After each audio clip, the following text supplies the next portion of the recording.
नेपालको नियति श्रीलङ्काको जस्तै हुने भयो। अर्थतन्त्र केही जागेको छ। अहिले सबैजसो आर्थिक सूचकहरू सकारात्मक दिशातिर अगाडि बढ्दैछन्। निजी क्षेत्रलाई विश्वासमा नलिइकन र निजी क्षेत्रलाई विकास प्रक्रियामा सामेल नगरिकन देशले आर्थिक प्रगति गर्न सक्दैन भन्ने कुरामा सरकार प्रष्ट छ र त्यो वातावरण बनाउन कोसिस भइरहेको छ।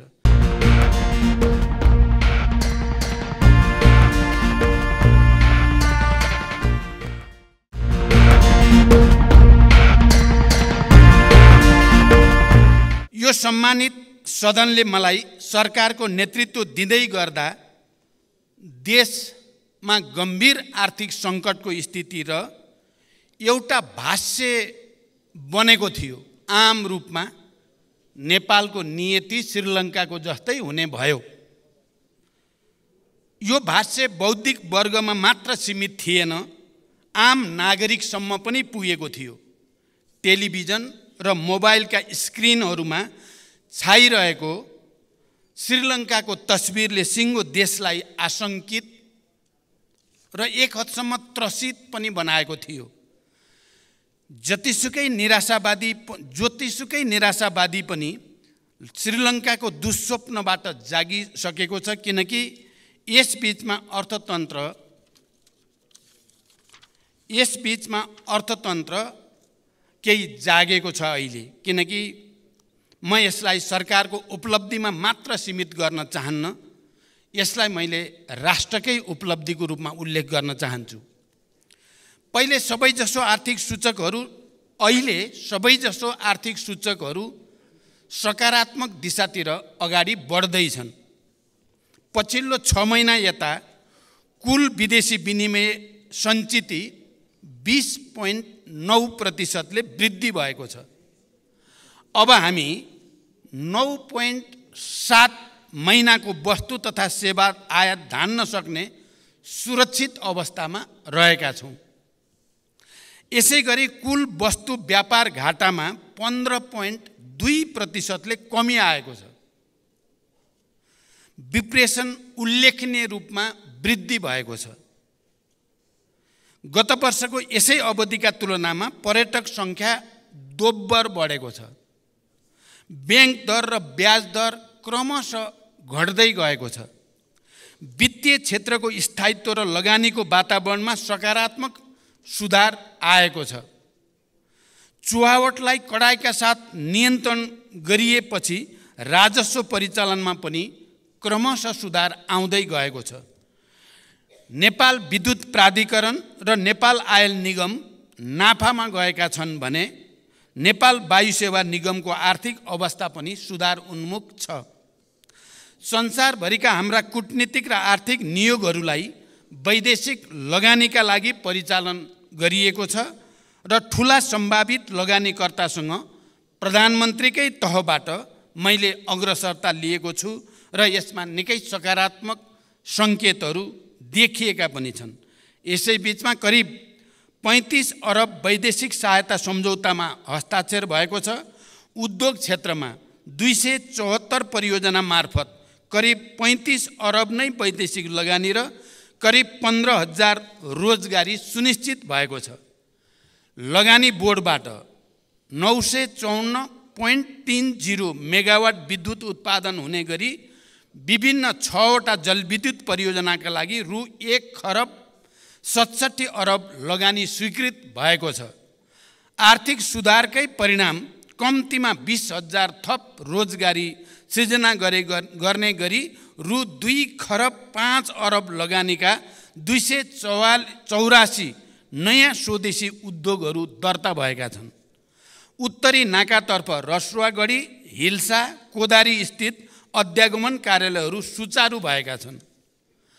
अर्थतन्त्रलाई गतिशीलतासँगै फराकिलो, दिगो र समावेशी आर्थिक वृद्धि, गुणस्तरीय सामाजिक विकास, सुरक्षा र न्यायको प्रत्याभूति, समष्टिगत आर्थिक स्थायित्व, सङ्घीयताको सबलीकरण र सुशासनको उद्देश्य सहितको अहिलेको बजेट प्रक्रियाबाट उत्पादन र उत्पादकत्व वृद्धि भई देशभित्रै आय र रोजगारीको अवसरहरूको प्रत्याभूति प्रत्याभूति दिलाउन सरकार प्रतिबद्ध छ। आउँदो वर्ष आर्थिक र सामाजिक पूर्वाधारहरू निर्माण भई उच्च आर्थिक वृद्धिको आधार तयार हुने मेरो विश्वास रहेको छ। प्रधानमन्त्रीको हैसियतमा सबभन्दा पहिलो निर्णय नै सार्वजनिक र निजी क्षेत्रको सहकार्यलाई उच्च प्राथमिकताको साथ राखिएको छ र अहिलेको बजेटमा पनि निजी क्षेत्रले धेरै कुरा सकारात्मक आएका छन्।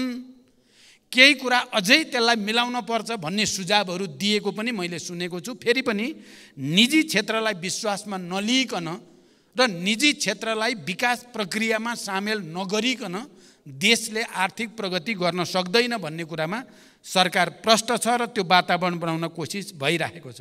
लोकतान्त्रिक अधिकार र नीति कार्यक्रम, सरकारको नीति कार्यक्रम बनाउने कुरा र बजेट निर्माणको कुरामा जुन सक्रियता र योगदान संस्थागत हुनुपर्ने हो त्यस्तो हुने गरेको छैन।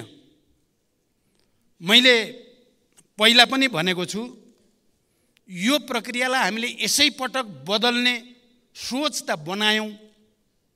यसै पटक नीति कार्यक्रम र बजेटको बीचको अवधि बढाउने, नीति कार्यक्रमको विषयमा सदनमा छलफल गरेपछि सांसदहरूले प्रस्तुत गरेका विषय समेतलाई समावेश गरेर त्यसलाई परिमार्जित गरेर टुङ्ग्याउने, त्यसै गरिकन नीति कार्यक्रमले अङ्गीकार गरेको विषयलाई आधार बनाएर बजेट निर्माण गर्ने र त्यो बजेटमाथि पनि सबै मान्य सदस्यहरू निर्वाचितदेखि समानुपातिक राष्ट्रिय सभाका सबैको पनि योगदानबाट त्यसलाई पनि संशोधन र परिमार्जन गर्ने र त्यसलाई एउटा नयाँ निष्कर्षमा पुर्याउने जमर्को हामीले नगरेको होइन।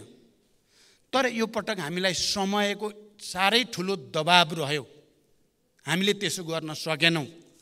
म त्यसकारण नीति कार्यक्रम र बजेटका सन्दर्भमा यो सम्मानित सदन समक्ष र सबै राजनीतिक दल र नेताहरूलाई, राष्ट्रिय सभाका मान्य सदस्यहरूलाई पनि र सम्पूर्ण बुद्धिजीवी नागरिक समाज र आम जनतासँग पनि म एउटा अपिल गर्न चाहन्छु। बजेट निर्माण प्रणालीमा सुधारका सम्बन्धमा सम्मानित यस सदनमा मान्य सदस्यहरूबाट जिम्मेवारीपूर्वक सुझावहरू प्रस्तुत त भएका छन्।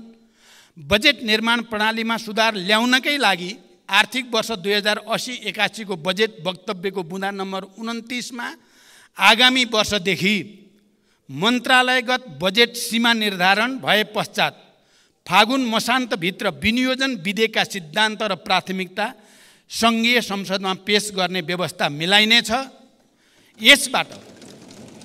यसबाट विनियोजन विधेयकका सिद्धान्त र प्राथमिकता उप पर्याप्त छलफल गरी मान्य सदस्यहरूबाट प्राप्त मार्गदर्शन र सुझावका आधारमा यथार्थपरक बजेट तर्जुमा गर्न सघाउ पुग्ने विश्वास लिएको छ भन्ने विषय प्रस्तुत गरेको छु। बजेट निर्माणमा सांसदको कुनै पनि भूमिका नभएको आजसम्मको बजेट निर्माण गर्ने प्रणालीलाई परिवर्तन गर्दै आगामी वर्षदेखि बजेट निर्माण गर्ने कार्यमा प्रतिनिधि सभाका प्रत्यक्ष निर्वाचित सांसदको संयोजकत्वमा सम्बन्धित क्षेत्रका अन्य सांसदहरू समानुपातिक समेत राष्ट्रिय सभाका पनि सांसदहरू समेतको सल्लाह अनुसार बजेट निर्माण गर्ने परिपाटी सुरु गर्ने सम्बन्धमा सम्मानित सदनमा प्रतिबद्धता व्यक्त गर्दछु र यसमा सबैको सहयोगको निम्ति म हार्दिक अपिल र अनुरोध पनि गर्न चाहन्छु। यसले हाम्रो असफल भइसकेको विकास प्रक्रियालाई, नीति कार्यक्रम र बजेट निर्माण प्रक्रियालाई सुधार गर्नेछ र त्यसले देशलाई नयाँ गति दिनेछ भन्ने म विश्वास पनि व्यक्त गर्न चाहन्छु।